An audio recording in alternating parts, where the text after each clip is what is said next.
सुबह के वक्त अच्छी खासी नींद लेने वाली सुमन ने जल्दी उठने और जल्दी सोने का संकल्प ले ही डाला। रविवार के दिन चाहती तो देर तक सो सकती थी, लेकिन रोजमर्रा की तरह अपने आप आंखें खुल गई। आवाज ना हो इसलिए धीरे से स्लीपर पहने और शॉल ओढ़कर बाहर निकल गई। वैसे घर में उसके अलावा था ही कौन सिवाय उसके पति गौरव के, और वह अंदर कमरे में बेसुध सो रहा था। वह थोड़ी दूर जाकर पार्क में पत्थर के बने स्लैब पर शॉल को रखकर उस पर बैठ गई। थोड़ी दूर पर स्थित पत्थर की बेंच देखकर उसे याद आया कि ऐसी ही बेंच कॉलेज की लाइब्रेरी के पीछे के लॉन में भी थी। गौरव से उसकी पहली बार मुलाकात वहीं हुई थी। वह एकांत में कुछ नोट्स देख रही थी, तभी नीलिमा और गौरव वहां उससे मिलने आए थे। रंगमंच में रुचि रखने वाले गौरव को कॉलेज के वार्षिक कार्यक्रम में अपने नए प्ले का मंचन करना था। सुमन से पहले से कोई परिचय नहीं था, इसलिए उसे नीलिमा को पकड़ना पड़ा था। गौरव तो पीछे की तरफ हाथ पकड़ करके और चुपचाप खड़ा रहा। नीलिमा ने ही बात शुरू की थी। सुमन, ये गौरव है, इसके लिए प्ले लिख दोगी एनुअल फंक्शन के लिए। गौरव ने हाथ जोड़कर याचना की, गुड इवनिंग मैम। उसकी तरफ देखे बिना ही सुमन ने नीलिमा से कहा, तुम जानती हो मैं जो भी लिखती हूँ वह सिर्फ सेल्फ सेटिस्फैक्शन के लिए लिखती हूँ। उसका प्रकाशन या पैसा कमाने से कोई संबंध नहीं है। कॉलेज की मैगजीन की बात अलग है। इस पर नीलिमा ने कहा, वो तो है, लेकिन गौरव जूनियर है, क्या हम सीनियर्स की जिम्मेदारी नहीं कि जूनियर्स की मदद करें। सुमन थोड़ी देर चुप रही, फिर सोचा क्या मुसीबत गले पड़ रही है। फिर उसने मन को लचीला किया और बोला, अब तुम कह रही हो तो ठीक है। गौरव से पूछा किस विषय पर प्ले करना है। गौरव ने जवाब दिया, नई भौतिकवादी स्थितियों में टूटते परिवारों को संजोने की थीम चुनी है। सुमन ने इस पर पूछा, तुमने क्या अनुभव किया है। गौरव ने जवाब दिया, नहीं मैम, मेरा तो अभी विवाह भी नहीं हुआ है, तो अनुभव कैसे।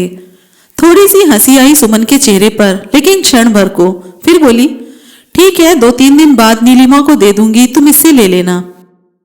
एनुअल फंक्शन में प्ले ने सर्वाधिक अंक बटोरे तो गौरव और सुमन के बीच संबंधों का सूत्रपात सा हो गया। बाद के दिनों में प्ले की मांग दूसरे संस्थानों में भी बढ़ती गई। प्ले का ताना बाना ही कुछ ऐसा था कि हर वर्ग को पसंद आ रहा था। आखिर चाहता कौन है कि परिवार टूटे, और कौन नहीं चाहता कि टूटते हुए परिवार को बचाए रखना। बाद में सुमन ने गौरव के लिए कुछ और प्ले लिखे। कुछ में तो मंचन में भी वह उसके साथ रही।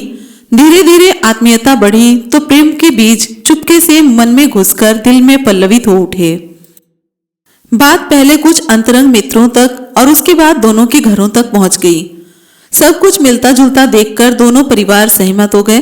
कुछ दिनों में गौरव को एक रंगमंच से जुड़ी संस्था में निर्देशक का काम मिल गया। सुमन ने एमएससी के बाद एक कोचिंग इंस्टीट्यूट में पार्ट टाइम जॉब कर लिया।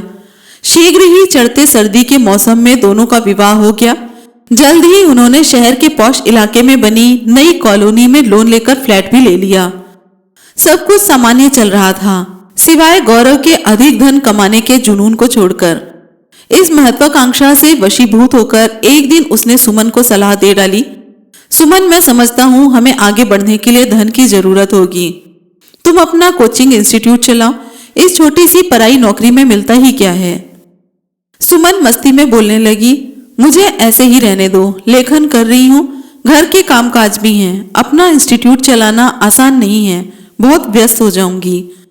2-3 बच्चे हो जाएंगे तो उन्हें भी मुझे ही संभालना होगा। लेकिन गौरव अपनी बात से टस से मस नहीं हुआ। दूसरी औरतों को छोड़ो, तुम्हें तो अपने स्तर को ऊपर उठाने के बारे में सोचना चाहिए। कुछ देर नानुकुर के बाद सुमन राजी हो गई। उस दिन दोनों ने बाहर खाना खाया और रेस्टोरेंट के बाहर लॉन में बैठकर योजना बनाई। कुछ महीने की दौड़ धूप करके पास की दूसरी कॉलोनी में किराए पर भवन लेकर इंस्टीट्यूट खोल दिया गया। जल्दी ही सुमन उसमें मगन हो गई। इसी व्यस्तता में बच्चे की पैदाइश भी टल गई। तब गौरव ने कहा था, हमें नया जीवन शुरू करना है, पहले ढंग से सेटल हो जाएं, तुम क्या कहती हो। कितनी सहजता से उत्तर दिया था उसने, हाँ ठीक है, जिसमें तुम राजी उसमें मैं भी राजी। जब बीच में प्रेम हो तो विरोध की जगह बचती ही कहाँ है। दोनों एक हो जाएं तो विरोध करेगा कौन। इस पर गौरव ने कहा, सुमन, मुझे अपनी ही नहीं तुम्हारी इच्छाओं का भी ख्याल रखना है। तुम जैसा चाहो मैं वही करूंगा। इस पर सुमन ने जवाब दिया, अरे नहीं, मैं भी यही चाहती हूँ। जब पैसा ही नहीं होगा तो आने वाले बच्चे को भी क्या दे पाएंगे। इंस्टीट्यूट के चल निकलने पर दोनों की दिनचर्या काफी व्यस्त हो गई। फ्लैट पर आते तो भी वेतन और इंस्टीट्यूट की आमदनी पर चर्चा होती। आगे बढ़ने के लिए गौरव ने कई कंपनियां बदल डाली और सुमन के इंस्टीट्यूट में भी छात्र छात्राएं बढ़ गए। आमदनी बढ़ी तो फ्लैट बेचकर विला खरीद लिया। 3 साल ऐसे ही भागदौड़ में बीत गए, लेकिन बीते वर्षों में अगर उन्हें बहुत कुछ मिला था तो काफी कुछ खोया भी था। धन कमाने के गणित में विला में सुख सुविधाएं तो भर दी, लेकिन बच्चे की किलकारी से घर सूना था।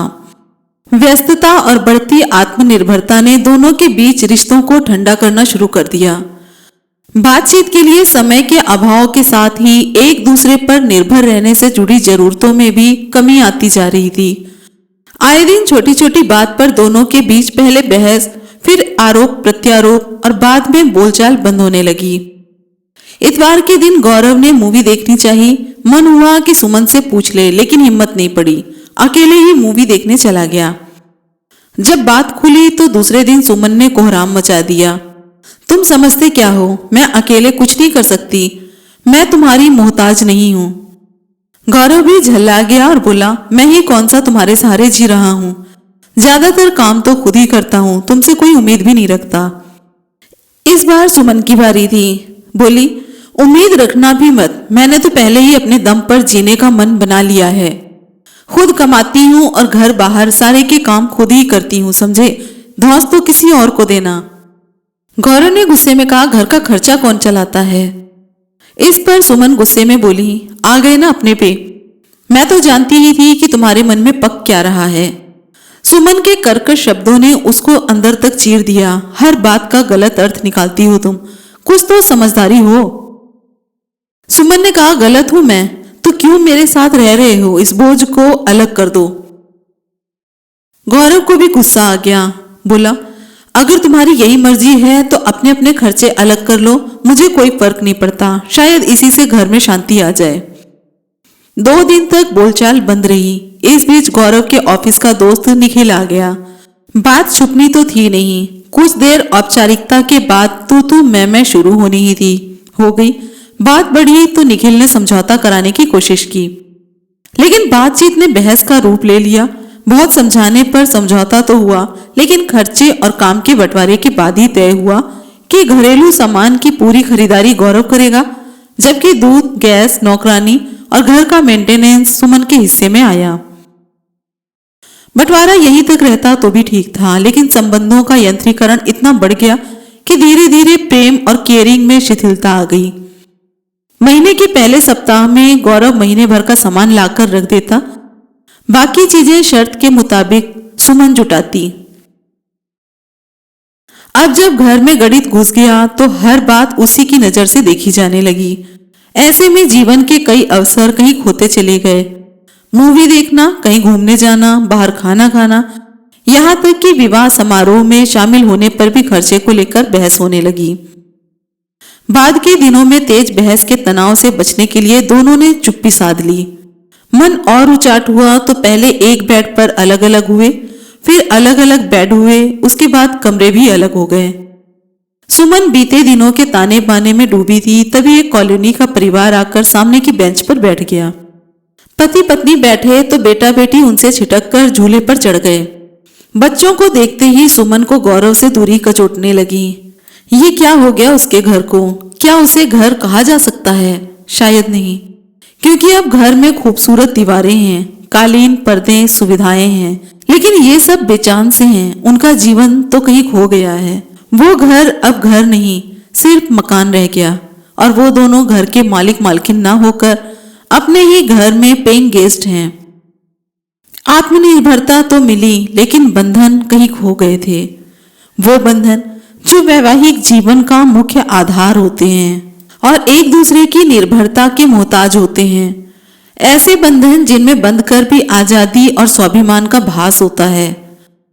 आत्मनिर्भर बनने और उससे उपजे अहम की संतुष्टि की कितनी बड़ी कीमत चुकानी पड़ रही है दोनों को। ना तो प्रेम है, ना ही सहानुभूति, ना परवाह और ना ही संबंध। क्या सोचा था और क्या हो गया ये? तो क्या एक दूसरे पर निर्भर बने रहना ठीक था? प्रश्न उसके मन में बार बार कौंध रहा था। सुमन ने एक बार फिर से सामने बैठे परिवार को देखा।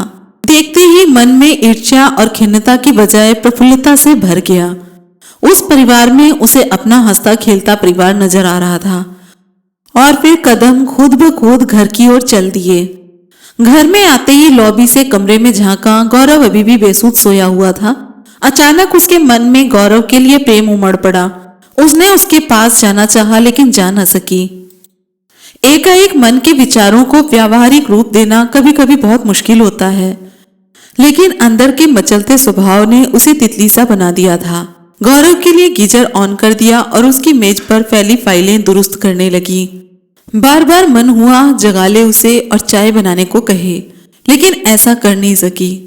नहा कर आई तो गौरव अभी भी सोया हुआ था। सुमन ने उसका चेहरा देखा तो छोटा सा भोला भाला बच्चा सा नजर आया। वात्सल्य उमड़ पड़ा। जिससे वशीभूत हो वो उसके पास ही लेट गई। गौरव इससे अनजान बेसुध सोता रहा। थोड़ी देर तक उसके चेहरे को निहारती रही, फिर उठी और कमरा ठीक करने लगी।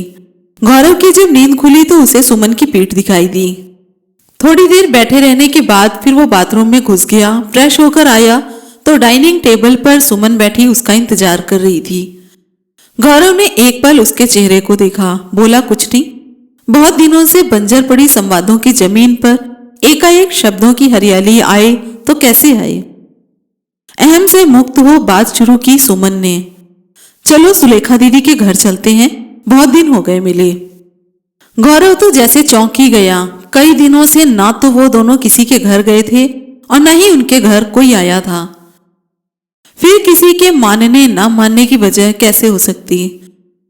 सुमन की बढ़ती आत्मीयता से उसके अंदर भी प्रेम उमड़ पड़ा और बोला ठीक है।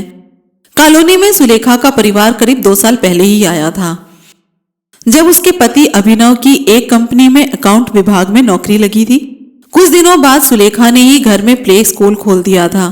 2 बच्चों की जिम्मेदारी को दोनों बखूबी निभा रहे थे। आज शाम को विवाह की 5वीं सालगिरह थी उनकी, ऐसा सुलेखा ने उसे 2 दिन पहले बताया था। कॉलबेल बजाने पर सुलेखा ने दरवाजा खोला और बोली, अरे आओ आओ, बहुत दिन बाद दर्शन दिए महारानी जी ने। उसके साथ दोनों लॉबी के सोफे पर बैठ गए। शाम को डिनर याद तो है ना? छोटा सा कार्यक्रम है, शब्दों में ना कोई तनाव ना कोई औपचारिकता। सुमन ने पूछा, अभिनव भाई साहब कहाँ हैं? सुलेखा ने जवाब दिया, शाम के प्रोग्राम के लिए कुछ सामान लेने गए हैं। चाय पीने के दौरान बात घूम फिर कर घर के खर्च पर आ गई। दीदी, आपके घर का खर्च कौन चलाता है? सुमन ने सवाल किया तो सुलेखा ने जवाब दिया, कौन का क्या अर्थ? अरे ये तो घर है, इसमें कौन की तो कोई जगह ही नहीं बचती। अब की बार गौरव ने सवाल किया, फिर भी सुलेखा ने जवाब दिया, अरे भाई, एक अलमारी में पैसा रखा रहता है, उसी में से जब काम पड़ता है कोई भी निकाल लेता है। सुमन ने पूछा, फिर भी कोई हिसाब तो रखता ही होगा। सुलेखा ने जवाब दिया, इसमें हिसाब किताब कैसा? किसी के पूछने की भी क्या जरूरत है? इस पर सुमन ने पूछा, अरे दीदी, आप और भाई साहब दोनों कमा रहे हैं, कुछ तो। सुमन की बात पूरी होने के पहले ही सुलेखा ने टोक दिया, सुमन, दोनों कौन? पति पत्नी तो एक ही होते हैं, अगर अलग अलग हुए तो घर घर कहाँ रह जाएगा, नरक हो जाएगा। अरे यार, ये कोई दुकान ऑफिस थोड़ी है जो गुणा भाग हो। सुमन कुछ कहती तब तक अभिनव आ गया। अरे भाई, तुम्हें तो शाम को बुलाया था और तुम अभी से आ धमके। अभिनव की चुटकी पर सभी ठहाका मारकर हंसने लगे। सुमन बोली, बस छुट्टी थी, आप लोगों की याद आई तो चले आए। सुलेखा ने कहा। आते ही घर का हिसाब किताब मांगने लगी। सुलेखा की बात सुनकर सभी हंस पड़े।